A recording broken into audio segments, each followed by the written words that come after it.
Welcome, everybody, and thank you for joining us to share the results of the second edition of our Religious Freedom Index.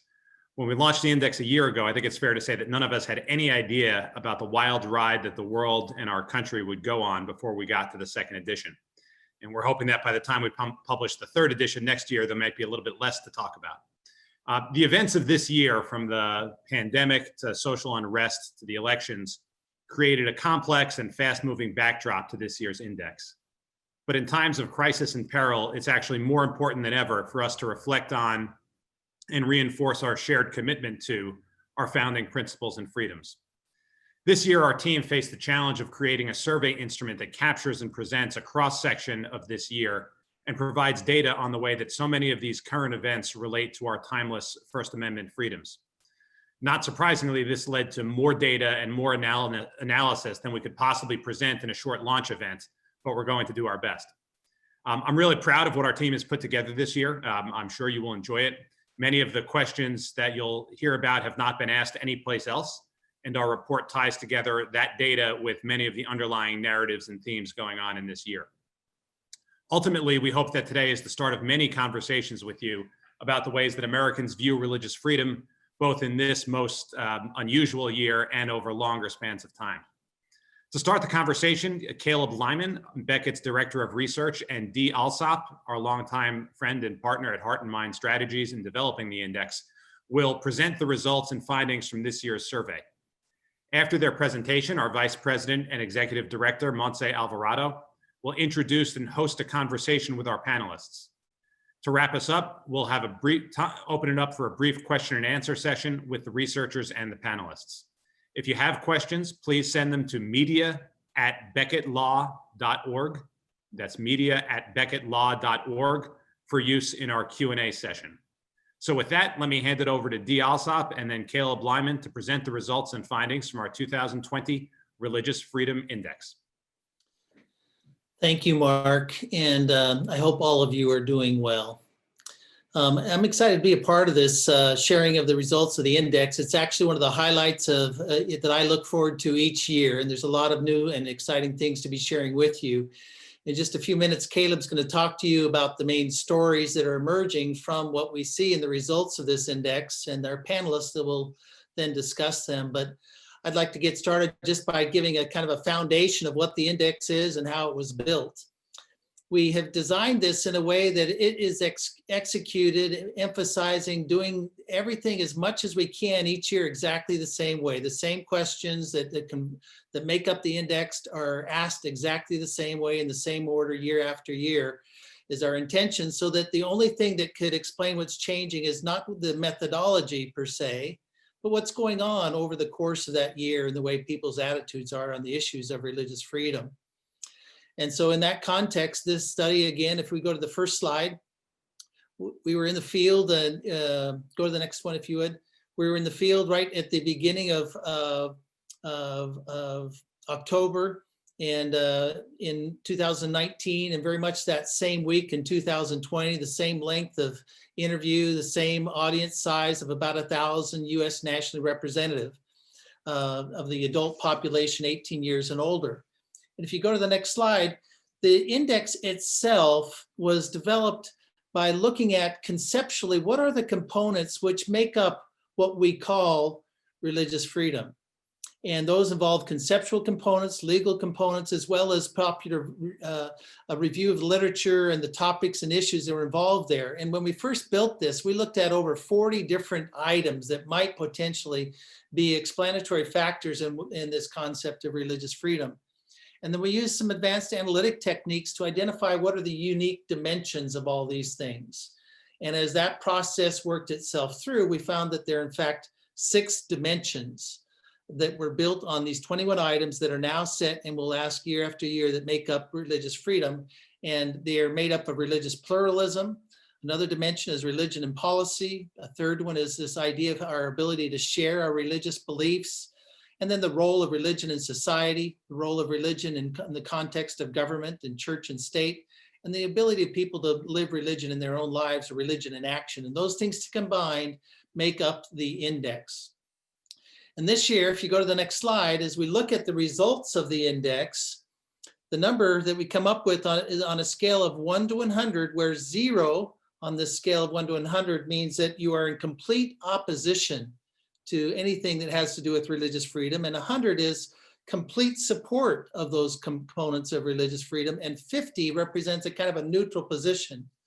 So a score of 66, which is this year's Religious Freedom Index score, represents a positive attitude, not neutral about religious, but a positive position with regard to America's feelings about religious freedom.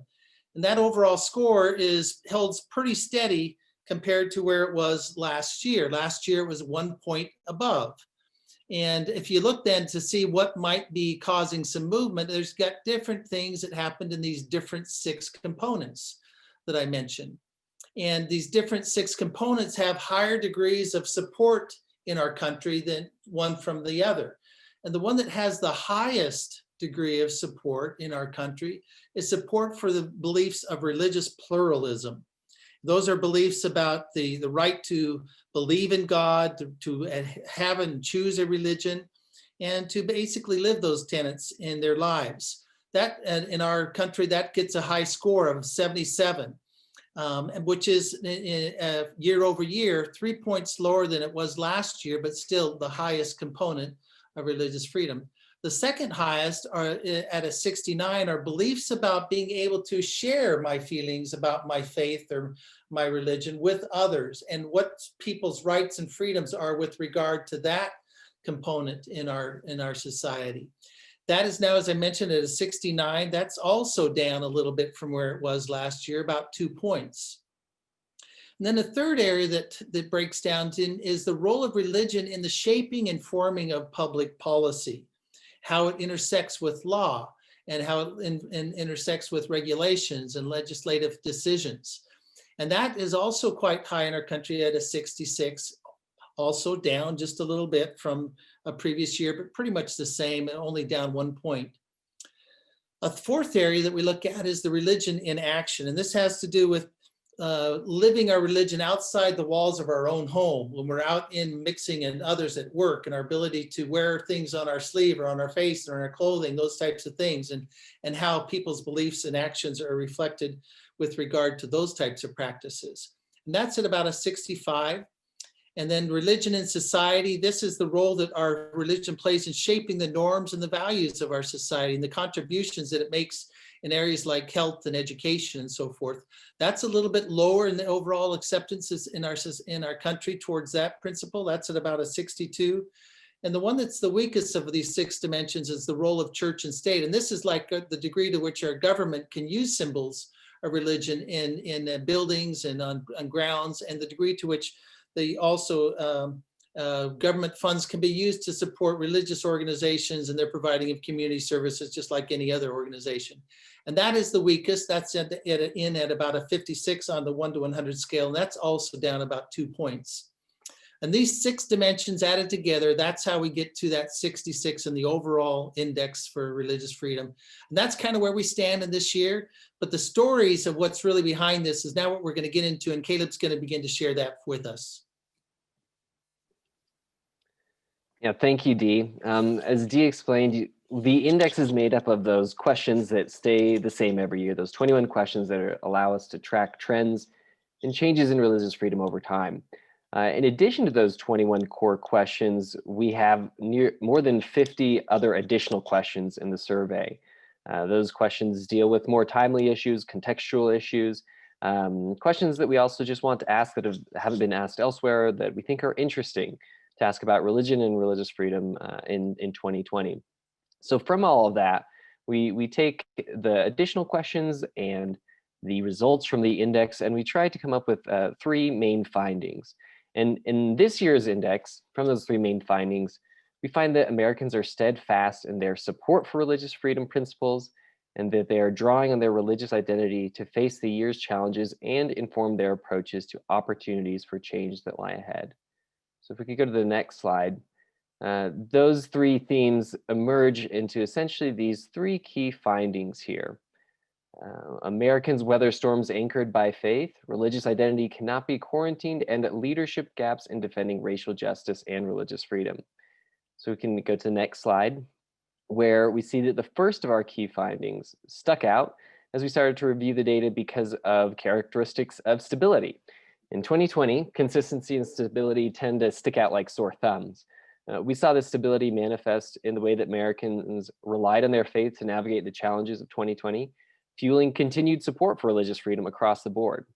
So one area where we see that is that 62% of respondents said that their faith had been important in dealing with the COVID pandemic. One of the biggest surprises of, I think, really the whole survey came from those who said that their faith had been extremely or very important during the pandemic. So the most intense levels of importance, the top two boxes, statistically speaking. Among different ages of respondents, not only were those older than 65 more likely than the total sample to say that faith had been extremely or very important, but so were Gen Z respondents, a younger group of American adults. Respondents over 65 in general tend to be more religious and of course are some of the most at risk during the pandemic, but Gen Z on the other hand often reports lower levels of engagement with faith and religion and are at less risk to the coronavirus. So we were really surprised to see that they too found faith extremely or very important during the pandemic. And during the pandemic, many are looking to religion, but many are also looking to government for stability and solutions. And when asked to compare which provides more stability to society between government and religion, a plurality of respondents said that they provide stability equally. Those who chose either side to either say that the government or religion provided more stability were actually more likely to say that religion provided greater stability than the government did. This reliance on religion to navigate the pandemic and in general to provide stability to society seems to be at least part of the reason why support remains strong for religious freedom this year, as Dee just outlined. In a year when one may not be surprised to find Americans rejecting institutions or ideas like faith and religion, we continued to see strong levels of support across the board. Across the 6 dimensions, only religious pluralism changed at a statistically significant level. As Dee just pointed out, that dimension is still the most highly supported. Each freedom is still supported by at least 80% of respondents in religious pluralism. So even though that one is down, it's still the most strongly supported of all those freedoms. So we can jump to the next slide here. In the additional questions this year, in addition to the index, we wanted to get a better understanding or try to get a better understanding of the sources of that support or opposition and reliance on faith come from. In doing so, we saw that Americans understand religion as part of some people's identity and want religious freedom protections to reflect that reality. A majority of respondents said that freedom is that religious freedom is inherently public in nature and extends beyond the walls of someone's home or place of worship and into their everyday activities from social media to work and elsewhere. 60% of respondents, as you can see on the slide here, agreed that religion can be part of who I am for some people, which alone, may not be terribly interesting of a finding, but the fact that the statement then continues to go on to say that because of that, religion should be protected as part of someone's identity, I think is where we see the interesting finding that 60% of respondents still agree with this statement. So this data can help us understand opinion on the pandemic as well and how Americans view the protections and treatment of religious organizations as all parts of our society are essentially broken down over time into essential and non-essential services. And what we saw here is that especially in reopenings, respondents want religious activity to at least get a fair shake from the government. As governments closed and reopened economies, we saw conflicts as houses of worship faced continued limitations, while some places of business were allowed to reopen. And a majority of respondents, however, want houses of worship and places of business to be treated equally, to be given the same level of priority by government during reopenings. And those, again, who chose one side or the other are evenly split as to which should be higher priority. But the real key thing here is that a majority of respondents find that they should have equal priorities in those reopenings after the pandemic. So if we can go to our last slide, the next slide, not the last slide. We have 2 more slides here, everybody. But the last key finding here showed an area where respondents expressed unmet expectations and hopes in two separate areas. So in this finding, we looked into two specific subgroups of our total sample. The first of those is among people of faith. We saw respondents wanting their religious communities to be involved in advocating for racial justice, yet expressing ambivalence as their community's current responses. And the second subgroup was registered voters, where we saw religious freedom as a key factor in determining who to vote for, yet expressing dissatisfaction with elected officials' performance in defending religious freedom. So on many of the areas of the survey, we look at what we call people of faith, or those who on one of the first survey questions indicate that faith is an important part of their lives. We asked this subgroup whether religious organizations should have a role in advocating for racial justice. More than 80% agreed that their communities should play a role, and nearly half of those said that that role should be a major one. Given that this is one of the largest majorities of any area of the index, you might expect that the same group saw their communities as doing a good job of addressing issues of racial justice. However, only half of those respondents said that their community did a good job addressing issues of racial justice, and nearly as many decided not to answer. A small portion actually said their community had done a poor job. Respondents to this question were given the opportunity to write why they chose to rate their faith community as they did. So it was an open-ended response question, which I would encourage as the data becomes, the full data set becomes available on the Association of Religion Data Archives next month. For those that are interested in those open responses, there's a real wealth of information. But those who saw their community doing a good job mentioned teaching inclusivity and equality, and that their community showed support for change, while those that were more ambivalent often indicated inaction or that their community was still trying to figure out a response. So if we can jump to the next slide, we'll talk about the other subgroup that I think will be interesting to many, especially right now, the subgroup of those who are registered to vote, or said that they were registered to vote. As a note, the survey was in the field, as Dee mentioned, at the beginning of October, so this was fielded before the election. Firstly, in general, registered voters are actually more supportive of each of the items in the index than those who are not registered to vote, as a point of reference. But we also asked those who registered to vote whether a candidate's stance on religious freedom was important in their voting decisions this fall. And 61% indicated that it was important. Among people of faith, that portion jumped to 78% as well. More than 60% of both Democrat and Republican respondents who were registered to vote said that religious freedom was an important factor in determining who to vote for. Again, given that this is a value expressed by the voters, you might expect that they feel those they elect are doing a good job of protecting religious freedom. However, when asked who in government does the best job of protecting religious freedom, respondents were most likely to say the courts, who are obviously unelected officials. And the second most popular option was the other category. President, state governments, and Congress round out the bottom three. So we have the elected officials really in the bottom there, with Congress being seen as doing the least good job of protecting religious freedom. So these are three key findings that, of course, couldn't address all the data and information contained in the index survey. There are many more questions on the COVID-19 pandemic, racial justice, elections, and so many ways to break down these responses beyond just the questions themselves. At the same time, I think I speak for Dee and myself when I say we're just beginning to realize how many other questions we want to ask on this topic and related topics. And I think that testifies to how ingrained and fundamental religion and religious freedom are to American culture. Religion hardly becomes irrelevant just because we're in a global pandemic. It's really seems to be quite the opposite. As American culture changes, those changes interact with the religious lives of Americans, informing new ways to practice religious belief, and in turn, new ways to understand religious freedom.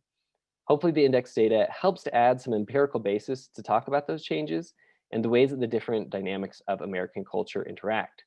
To see how that data translates into real lives, though, we obviously have to talk to real people, which is why I'm excited to hand it over to Becket's Vice President and Executive Director, Montse Alvarado, who will lead our panel discussion about really what this data means for real people and those living and practicing their faith in America. So with that, we'll hand it over to Montse.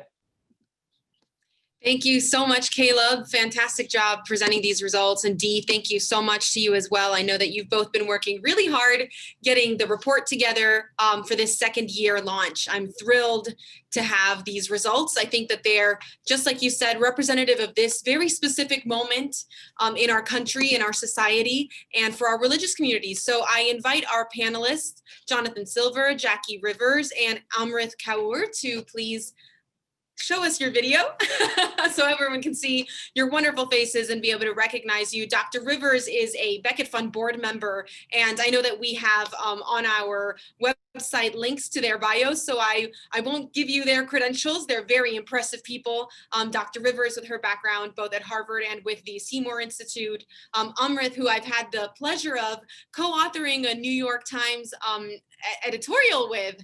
That was a great moment where we were talking about Blaine amendments and a couple of other, anti-religious laws that have been on the books for a very long time. And we collaborate defending religious freedom for people of all faiths, and for her within her community, the Sikh community. She's the legal director there at the Sikh Coalition. And then Jonathan Silver, Dr. Silver and Dr. Rivers, we've got two doctors with us.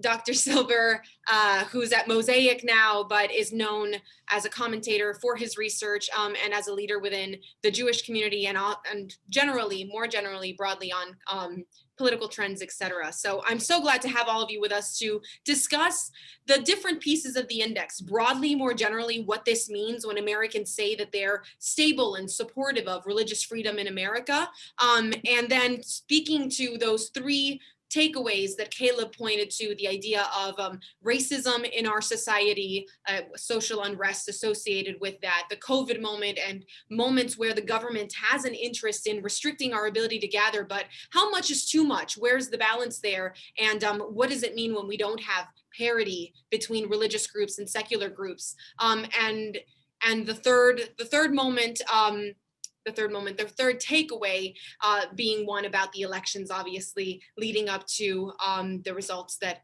we're all seeing in the news. So let's get started.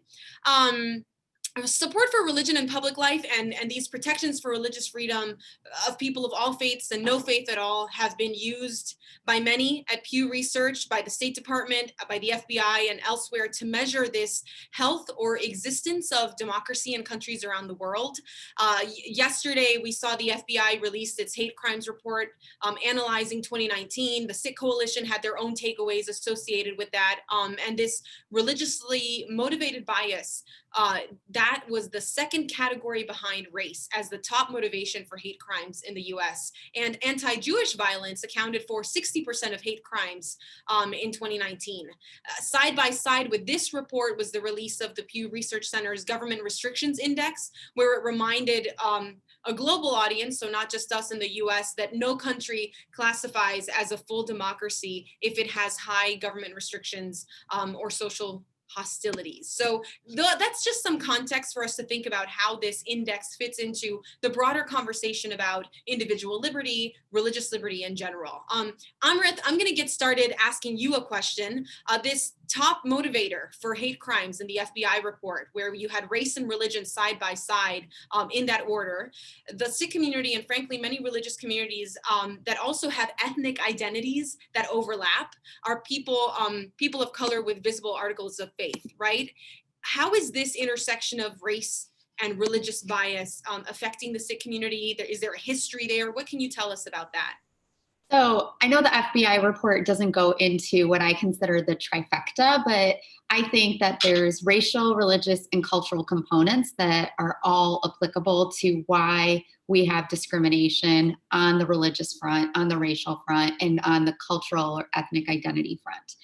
I think it's really easily understood that people equate race and religion and culture together. And so the intersectionality of bias in that sphere is always going to be at play. And for example, we see it, I've seen it in cases where we're representing students who have been victimized by school bullying. For example, I had a client who was visibly Sikh with the Articles of Faith. He had brown skin, he's South Asian ethnically. And in order to bully him, his classmates would call him names like Baba Ganoush or kebab or hummus. So that to me is probably the most stereotypical manner in which you kind of see that intersectionality. And I think that when you're talking about faith-based groups that have really visible articles of faith, specifically Sikhs, Muslims, Jews, you're going to see a lot of that intersectionality come to play. And I know specifically for the Sikh community, it's been difficult because sometimes when we're trying to have the discrimination that community members are dealing with fit into a nice little box, especially as it applies to the laws, it's not simple to make that happen, right? We've got laws on the books. Some of them specifically cater towards race and ethnicity. Some of them specifically cater towards religion. Some sort of have that intersectionality, but we really need to dig deep to figure out what's appropriate and what's not. And there's always going to be that push and pull, right? Anytime we're trying to represent a client that's been impacted in that way, whether it's a hate crime or workplace discrimination or whatever the bias might stem from, there's always sort of that back and forth where we have to provide the cultural competence for the adjudicators to help them understand that this intersectionality does exist and that it's really detrimental to faith-based communities and groups of people whose identities are so interlocked with their religion, their culture, and their ethnicity. So when it comes to how it's affected the Sikh community, and in my experience in working with Becket on non-Sikh clients, as we have in some cases, and working on other casework that really has a larger impact than just the Sikh community, I think this is a struggle that we're kind of all dealing with. Right, absolutely. I know that I like to call them the government blinders, where they just don't understand the nuance of culture and the way that religion manifests itself in different ways, depending on where you come from or where you're living, or what your faith tradition says once it intersects within your family dynamic. So absolutely, I'm with you there. Jackie, is there something that you see within this discussion in reference to the Black church as well? There's no one can deny your role as a leader within the Black church, and both as a very vocal woman within this movement. What aspects of religious identity in the Black church would increase the odds of this religious violence? Is there something more there than what we saw this summer? So it seems to me that in the Black church, our experience is quite different. Approximately 85% of the Black community identifies as Christian. And even among those who don't identify as Christian, a very large proportion are people of faith, believing in God, praying regularly. So there is that very close link between the Black identity and Christian identity. But when Black people have suffered from this kind of violence, it's really been usually targeted around race. So if you think historically about the attack on those 4 little girls when the church was bombed in Alabama, that was really about race, because very often the people who are perpetrating the violence claim to share our religion. There's some question about whether they do, but they claim to share our religion. If you think of church burnings that also happened, not only in the 60s, but much more recently, again, to the extent to which perpetrators were identified, these were not people who were hostile to Christianity, but who were hostile to Black people on the basis of race. If you think of Dylan Roof, who did that terrible shooting in South Carolina, that was really around hatred, race hatred. So for us, it has not really been clear that we've been victimized on the basis of our faith, even though we are very strongly identified with being Christians. I think, however, there is growing, not violence, I really don't think that reflects the Black experience, but there is growing hostility based on the fact that in many Black churches, there's a strong commitment to the Christian view of marriage and a strong commitment to protecting life. And that then creates a lot of tension And that's where I think the question of religion comes into play for the Black church, but not yet at the level of violence. I was just going to ask you to project precisely that as those values, and we're seeing that in the index, you have support for exemptions, support for people who disagree on these fundamental questions about life and marriage and raising your children and family, et cetera. If you do see a vision for complications for a community that does predominantly ascribe to these beliefs, whether they're doing it institutionally or as people of faith in general. So yes, I do think, Monse, you are quite right that that is a growing problem for the Black church in terms of having the courage to stand up and say that these are our beliefs, and also to really, I think the church has two roles. One, we have to really stand strongly for the Christian position, both on life and marriage. And at the same time, we have to really demonstrate compassion, and we have to be committed to justice for people who are, dealing with issues of identity, of gender identity, who are dealing with issues of sexuality. I think we have got to walk that very difficult, find that very difficult position. And then we have to be ready to try and really balance our right to religious freedom and our right for advocating and in the public square living out our religious commitments with the rights of people who don't share those beliefs and who are dealing with issues of gender identity and sexuality. That makes a lot of sense. Jonathan, Jews make up only 0.2% of the world population, but they face harassment in 88 countries, and globally, they were the third most harassed group after Christians and Muslims in that order. In the US, however, they are by a long shot the most harassed group by Pew Research findings.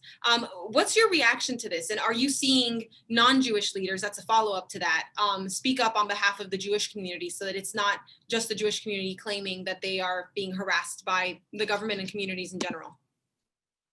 I have to say, when thinking about a question like anti-Semitism in the United States, the first thing to say is that the Jewish people should be and are grateful for the blessings of American freedom, because of which we've been able to flourish in this country as Jews in a way that we simply have not been able to flourish in our long history anywhere else outside the land of Israel. In the United States, we've got the freedom to live and work and build families and communities, all without having to choose between being part of a great democratic nation and honoring our covenantal obligations. So I think there's quite an abundance of thanks that my community owes the country. You're right, we've seen a rise of anti-Semitic harassment and in some cases violence. That's bad enough. It would be even worse in my view if it were happening in a less exceptional place than the United States. Anti-Semitism, in my view, just to say, is not an expression of unkindness or an expression of discrimination against the Jews. Anti-Semitism, I think technically, is organization of power against the Jews. And it plays a psychic role in absolving the anti-Semite of their complicity and their burden, because they can point to this other tiny minority, this bearer of sin, of deicide, of racial pollution, colonialism, capitalism, socialism, all of the different isms that different forms that anti-Semitism has taken in different cultural contexts. In America now, the left and the right both have their own versions of that. But Monse, I want to just say what worries me most about this. The Jews are the targets of anti-Semitism by definition, but the Jews are not the only people who suffer from anti-Semitism. It's the anti-Semite who is allowing that kind of disease to take root in their heart and their mind, and it corrupts them. And I think when a society allows anti-Semitism to metastasize in its culture, it's a sign that the society is unwell. And I think as cases of anti-Semitism rise in the US, it's another piece of evidence that our own moral culture is in need of renewal and repair. You speak to something that I think is really important, Jonathan, which is exactly that, the identity, the individual identity of a society, even if it does have a lot of influences within it, the American identity, which we pull a lot in this index and gives me some hope. But precisely what you were saying, I would say as your token Catholic on the panel, we didn't poll for the issue of the defacing of statues and religious figures around the country in the midst of the summer and even a couple of weeks ago, which the US Catholic bishops have labeled religious violence alongside the Department of Justice, with damage to, I believe now it's 88 different statues around the country. Do you then think that the motivation for this attack is related to the point that you just brought up, but also separately, I would say that this has a lot to do with not understanding the consequences of the way that our system is set up. Our recently deceased dear friend, Rabbi Lord Jonathan Sachs, said in his speech as a Canterbury medalist for the Becket Fund that the tree of liberty has religious roots. Don't think that you can sever those roots and have liberty survive. The idea that all of these religious groups have to come together to fight attacks against one specific community. And it makes me think a lot of what's going on in New York right now, where Governor Cuomo, I know you've all seen me get mad at him on TV, is scapegoating and using the collective blame theory to point at one community, and other communities are getting caught in that crossfire. The Brooklyn Diocese and a bunch of other groups that are not going to be able to worship because he's decided to place the blame on this one community. So I know I gave you a lot of context there, but does this kind of signal of anti-religious violence speak to a broader issue? I think it does. The awful history of European anti-Semitism, I think, teaches us that violence that begins against the Jews will never end with the Jews. And it does, to my mind, it is a piece of evidence of a kind of disordered society where people are upset and are looking for places to direct their anger. It would be better if those were channeled into our political forms rather than outside of them. But yes, I think that it is of a piece that when specific subcommunities of faith are attacked, it stands to reason that great American figures like Frederick Douglass and Abraham Lincoln and President Grant, all of whose statues have been defaced over the past many months, will also be attacked. That's great and concerning. Amrith, I think that in tying into this idea of the surprises that came with the COVID crisis and some of the social unrest, it's been surprising for many communities to see some of the nuances that haven't been picked up in the press about how this these restrictions or even just the opportunities within this moment have affected our communities. The index revealed that Americans expected a lot from their religious leadership and from their political leaders, but also from their communities themselves. Moving beyond the surface of that, what has been most surprising about the effects of the opportunities that COVID has created for your community? You were telling me a little bit about the effects on the sick in medical careers and in medical service. What have you seen and what has been necessary to allow them to serve? So one of the things that I think has really come to the surface for a lot of people, much more so than just the sick community, is I think just how unaware our general American society is on the intertwining of faith and identity for many religious groups, including the Sikh faith. And so through COVID, what we've seen is a number of Sikhs and community members who are in the healthcare industry, whether it's doctors, nurses, EMTs, whatever the case may be, who, as a result of the PPE shortage and the requirement that everybody wear N95 masks, which present challenges in fit testing for people with facial hair. Facial hair is one of the 5 articles of faith of 6. It really kind of brought to the forefront the fact that I think the majority really didn't understand that for people of faith, sometimes you cannot separate yourself, your identity, from your faith. So we ended up working with a lot of clients and, trying to work with a lot of hospital and healthcare groups to really help them understand that it's not so simple as just shaving your facial hair or asking a clergy member for a dispensation to do so. It really comes down to, under our American systems of law, that individuals have a right to practice their faith in a manner that they see fit. And they have a right to establish their own individual relationship with God, and the significance and the tenets of what that faith is are really not left up for arbitrary discussion with any clergy class or with their employers or anywhere else. And so through the COVID pandemic, what we've seen, and we'll likely continue to see until the vaccines are completely out and everyone is in a much safer situation, is that that people of the Sikh community, and I know for a fact people of other communities, because others have reached out to us for resources and so on, have really had to do a lot of education and provide information to their employers. And so much of what I work on and my organization, the Sikh Coalition, focuses on is equal access to employment, right? And so we wanted to make sure that this pandemic, as much as it's touched people in so many different ways, people are remote, people have spent more times with their spouses and their children than they ever have before. All of these challenges exist. At a minimum, they can at least go to work every day and have the same access to employment that their counterparts might have.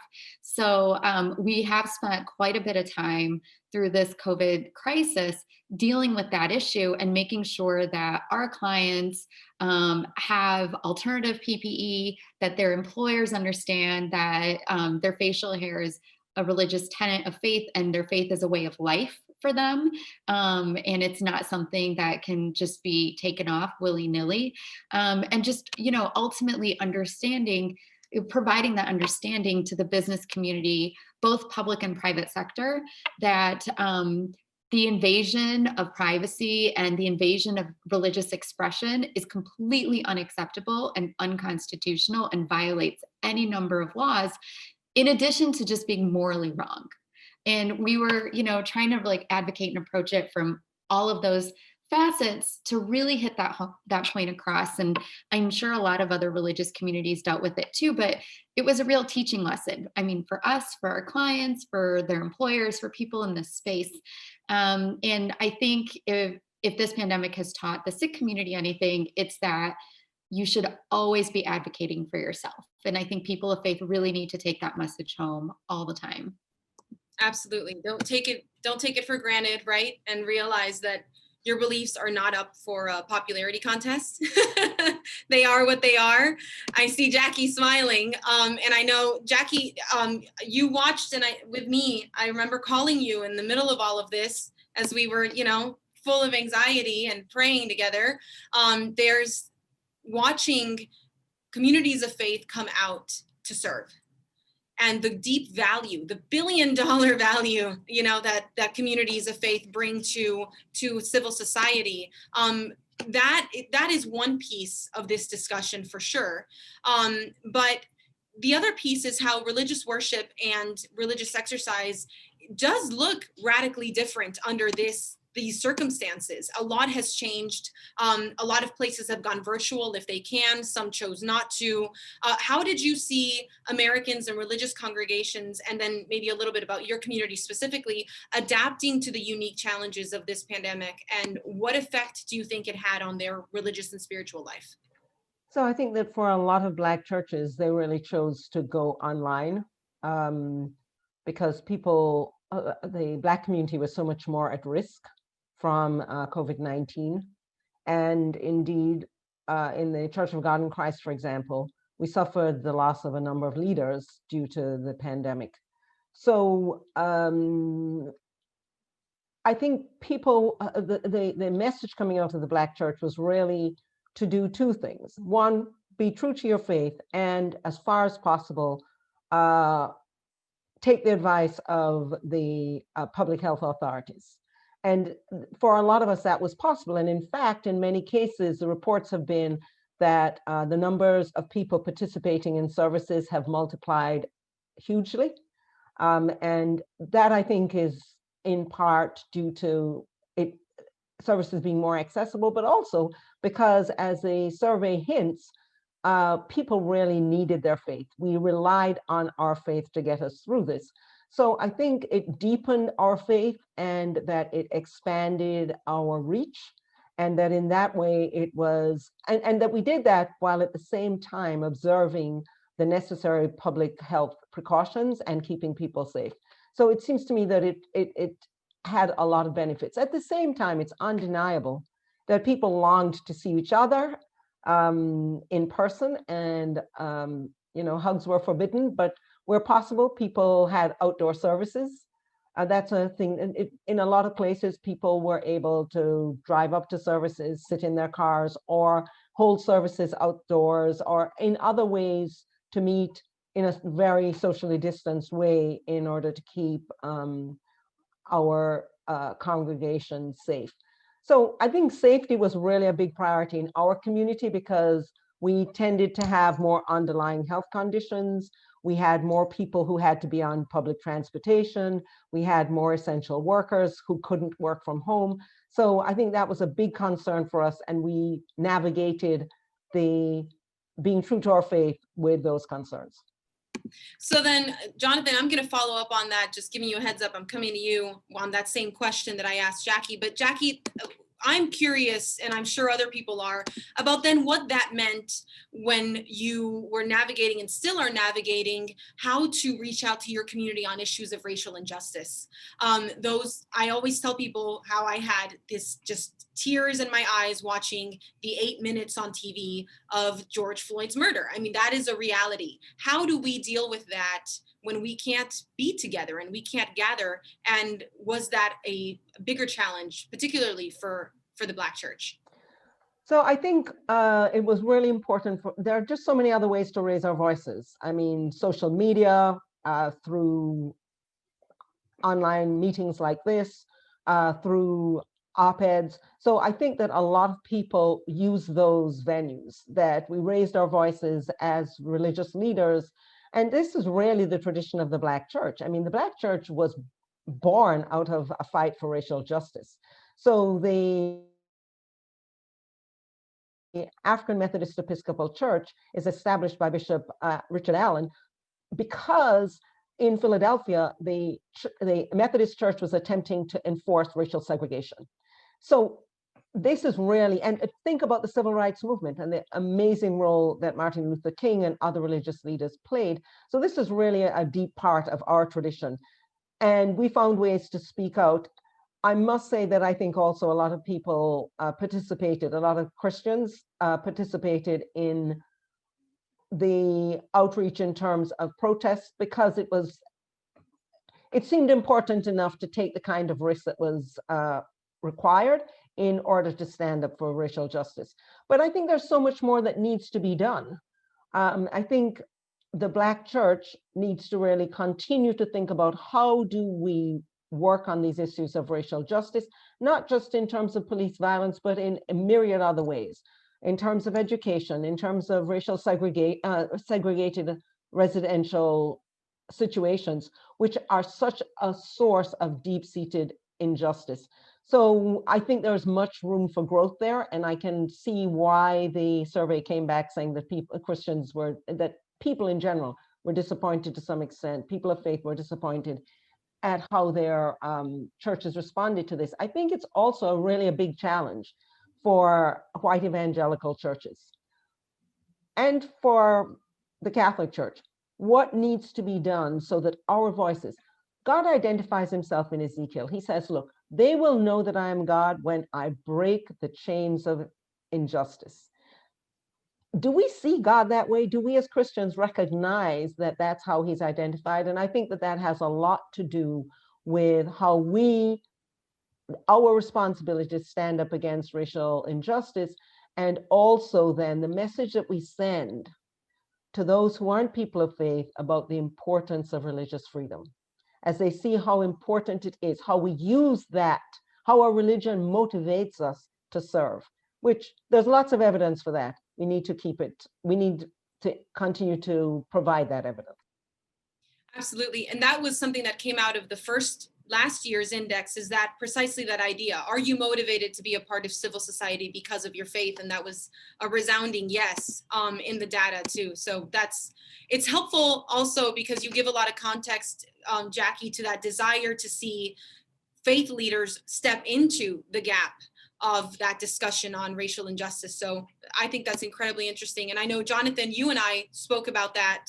So I'd love for you to speak a little bit about that, the role of religious leaders in addressing racial tensions and unrest, but also separately, what has happened with the move to go online? Certain Orthodox communities that can't use technology to meet, communities that have decided that this is the perfect excuse no longer to attend synagogue services, et cetera, or, I would say not going to Sunday obligation because there's a dispensation for Catholics. What has happened there, and is in some way this disfiguring the content that is available to these communities? Well, just to pick up first on the whole question of racial justice and America's ongoing struggle for racial justice, it seems to me that the voices of religious leadership are the only way to really bring our country together in terms of our ongoing efforts to live in a decent and equal society. And the reason for that is that American civil society exists in a Christian matrix. I say that as a non-Christian friend of Christians, admirer of Christians, but that is the country that we're living in, more or less. And in that kind of country, women and men see themselves as equal in respect to what? And I think that the deepest answer to that question, thank God it's protected by law, but the reason that the law protects the equal dignity of women and men is because Christians and Jews believe we are created in the image and likeness of God. And I think that trying to root a kind of equality in other soil has just not worked.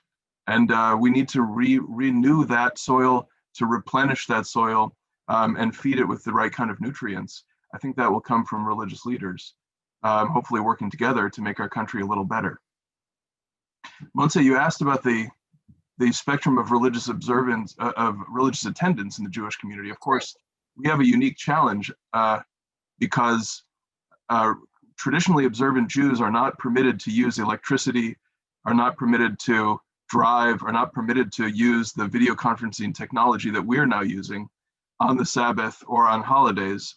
And so that's made it virtually impossible for religious communities to safely gather while also observing all of the health protocols that are designed to keep us safe. No one knows what is going to happen to traditional communities of faith, to the Jewish community certainly. I just want to inhabit the mindset of some different kinds of people and the way that they've reacted to the pandemic. Everybody on this call and everybody in the country has a friend on Facebook or a family member or someone that they know that died from COVID. And the scale of suffering and death that ordinary Americans have experienced is something like what in other times we would have experienced in war. And so it seems to me that the need for religious consolation and for being a part of our religious community could very well drive people back, when it's safe to do so, into the embrace of the communities that we're missing. On the other hand, there are people who used to go to synagogue once a month or every 6 months, and now they couldn't, and they had the perfect excuse to not go, and now they may never go back. And it's only time will tell which one of those predominates. It's very hard to see.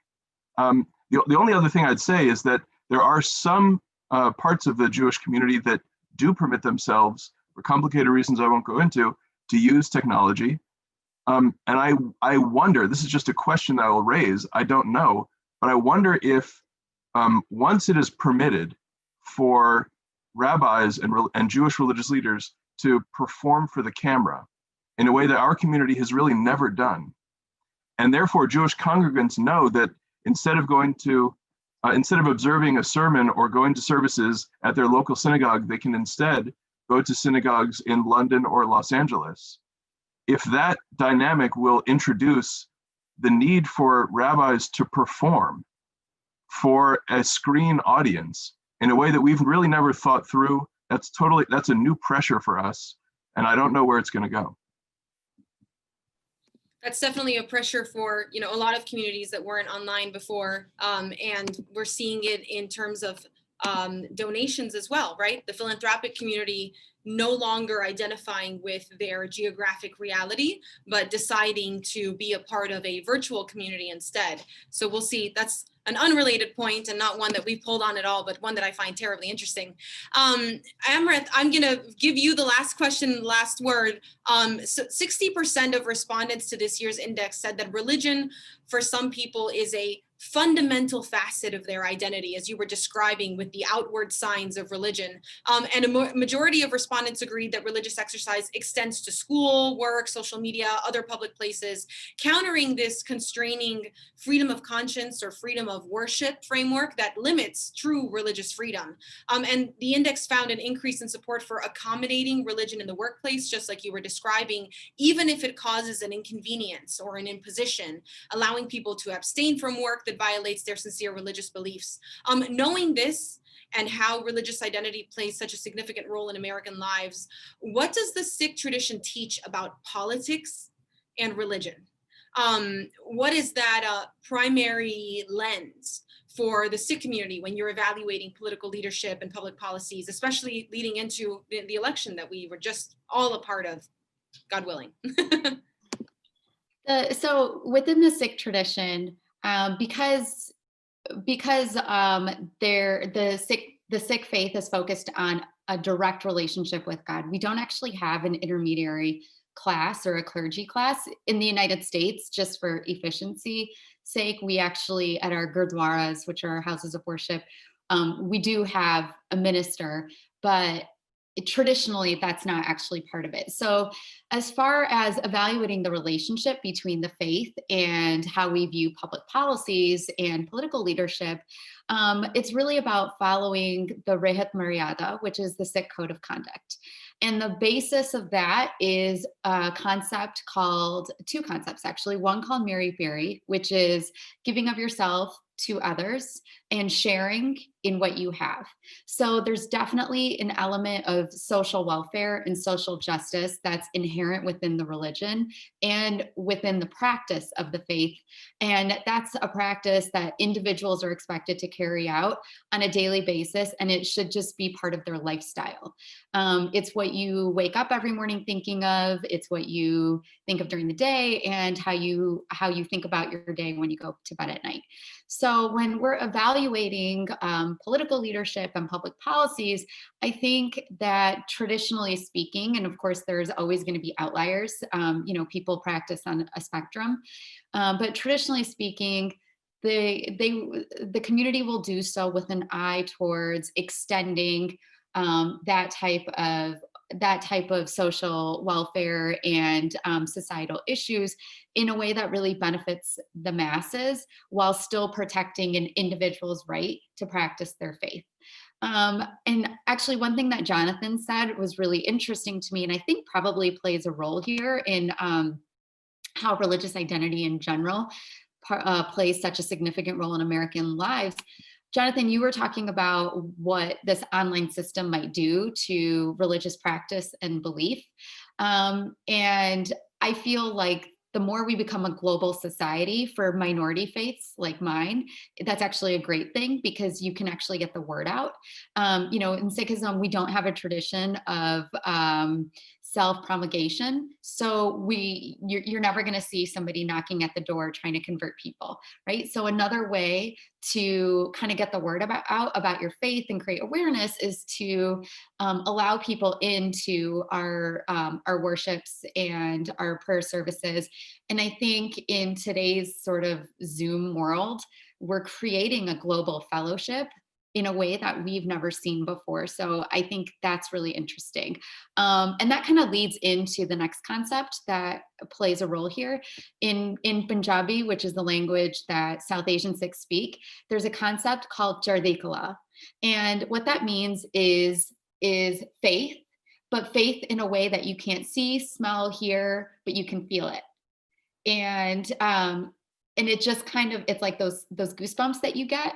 And it's your ability to just have this undying devotional faith in a higher system, in God, and in the fact that your religious practice and your religious beliefs not only should be respected, but will be respected. And so I feel like in sort of the context of religious freedom and religious expression, the Sikh tradition really focuses on all of that, just giving of yourself to others, making sure other people are comfortable and cared for, and always just having faith. Jonathan, do you have anything to add to the discussion just on politics, particularly, the Jewish community in America does not vote as a monolith. So what observations do you have there? The Jewish community does not vote as a monolith. It tends to be, in the neighborhood of 70-30, leaning to the left. Each side of that divide has its reasons for making, those political preferences. But I think that the Jewish role in American politics should be a little different, should not be partisan. I think there's a deeper fundament to American civics that Judaism can nourish, like other communities of faith can nourish. I think that a religious community at its best is the nursery of the moral imagination. It can help us understand what the common good is and what our limited government can protect and enable. It inspires family life, philanthropy, neighborliness, trust. I think that we can't have a healthy democratic country if we don't have those goods that religion strengthens. Jackie, how do you feel about the political aspect of all of this and religious identity for the Black community, particularly this year? This is an year. Well, I think there's no question that the Black church has played a big role in fostering civic engagement in the Black community, for the most part. It is a venue in which very often political candidates will come to, court people for their votes. And it is a venue in which we encourage people to engage, because for Black people, the right to vote has been so important. It was denied historically, despite the amendments passed right after the emancipation. Black people were denied the right to vote, especially in the South, for decades. So we're standing on the shoulders of people who gave their lives, who took such amazing risk in order to enable us to vote. And so part of the role of the church is really to remind us of that and to encourage us to engage. There is also a wing of the church, however, which is more focused on the hereafter, and which is more apolitical. So there is that strand, but for the most part, the Black church is really engaging Black people to be involved with politics. And overwhelmingly, Blacks vote for the Democrats. And that has a lot to do with the move by the role of LBJ, President Lyndon B. Johnson, in passing the Civil Rights Movement and the Civil Rights Act and the Voting Rights Act, but also the fact that the Republicans then adopted this Southern strategy, which attempted to really turn politics into a very racialized practice. And in fact, Democrats win only 42% of the white vote nationally, and that has been true for decades. So but the place where we tend to show our disapproval of candidates is by our withdrawal. So Black people are not going to go vote for Republicans for the most part. That's what the data shows. But we will withdraw. We will decide not to participate in the process. And so that's really the story in the Black community. And the Black church really stands up to say we should get out there and vote, because there's been a high price paid for our right to do this. And so religious freedom for us is an intimate part of this civic engagement, because that's a really important role that the church is playing, in addition to really training people, preparing them, developing them the skills to participate in civil life. Thank you so much, Jackie, Amrit, and Jonathan. We're going to take some questions, so hang tight. I want to ask Dee and Caleb to show their video so that I can include them in the question and answer as well, and people can see your responses. So I will just pull up my questions really quick. We've got a couple of questions coming in specifically. Let's start with Dee and Caleb on methodology. The question here is, I'm not clear on methodology where respondents asked to rank statements from 0 to 100. How did you guys come up with those numbers between 0 to 100? Dee, do you want to take that, and then Caleb can clarify if necessary? Yeah, and I don't know if we want to get too far into that today, but there's a variety of different questions, and not all of them had the exact same scale. But we used a method of kind of making them so they had proportional impact on the scale, on the overall index, I mean, in terms of their ability to shape that index. And that methodology, I'm more than happy, whoever wrote that question, if you contact me directly, I'd be happy to go into more detail on that question in terms of how we set that up.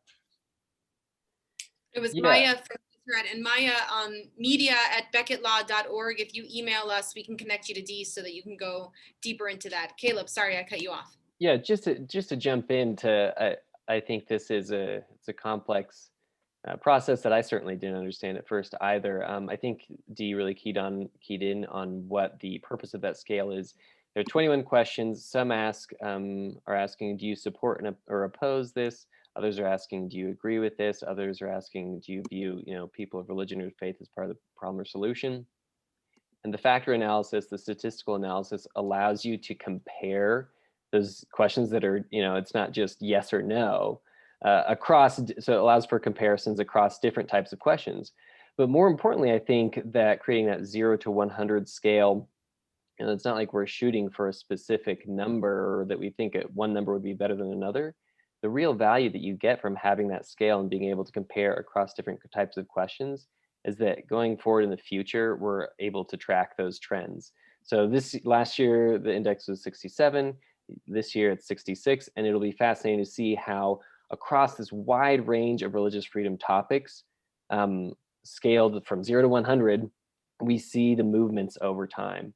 That's really where the value comes in from that factor analysis and putting everything on the scale from 0 to 100, is that we're able to track those trends and change and be able to make comparisons over time on a wide range of subjects. And then just a reminder, if you have other questions, media@becketlaw.org. That's Becket with 1 T, media@becketlaw.org will get you in my queue. A follow-up to that then, as far as the sample size, is an online poll that people choose to do truly representative? What about people who don't have time, inclination to participate? How do you deal with that and make sure that it's not a self-selecting sample? So that's a very good question. And in light of our recent elections and the polling profession's record in the last 2 elections, I can see why that question matters a lot. And actually any methodology that you use, whether it's telephone or in person, are going to have challenges in terms of making sure you get a hold of everybody. The census battles that every 10 years in terms of all the techniques and multiple methodologies they use. What we do is we do this online panel, which allows us then to allow some oversampling, but overlaying what we know in the census, how many people by age and gender and ethnicity and region ought to be responding to a sample of 1,000. And then we recruit people to fit exactly what the census should say, how many men and women by age and gender and ethnicity, and to make sure we're matching those things. So in a sense, we're trying to, by setting up quotas, making sure we're getting the right proportion of people who fit each of those dimensions. But it's not perfect. Making sure you have the right group of men and women by gender and region doesn't necessarily mean you have the right representation of attitudes. And so we do our very best that we can to do that. And the thing that I think that Caleb mentioned that I'll just end with, as long as we're consistent in the way we apply that year to year, we're highly confident that if there is a bias that's built in, that a bias is still not getting in the way of the actual change that we're seeing year to year, because the methodology is consistent every year. Yeah, and just to add at the very end there, this is, as Dee was mentioning, the same problems that all polls face, but we're using the same best practices as Pew or as Gallup or as any other polling organization would use to get that representative sample. And also, I would just point at anybody that does have questions on the methodology, or if you want to look up what our demographic splits are, that is all available in the full report, which is available at becketlaw.org/index. There's an appendix with the full questionnaire and demographic data and everything else. And also next month, the full data set should be available on the ARDA, and we'll announce that when that happens. Fantastic. One question that starts as an opener for Caleb, and then I'm going to hand it off to Jackie. Earlier this year, Melissa Deckman, a professor at Washington College, wrote in a report that the rate of religiously unaffiliated among Gen Z was about the same as it was with millennials, indicating that the rise of the nuns was slowing down. Would you say that the findings in the index on such a large percentage of Gen Z respondents seeing faith as an important part of how they deal with the pandemic is more evidence of that apparent slowing down of the increase of the nuns? I'll give that to Caleb. And then the follow-up, Jackie, will be, what do you attribute to this large percentage of Gen Z respondents saying that faith was at least somewhat important?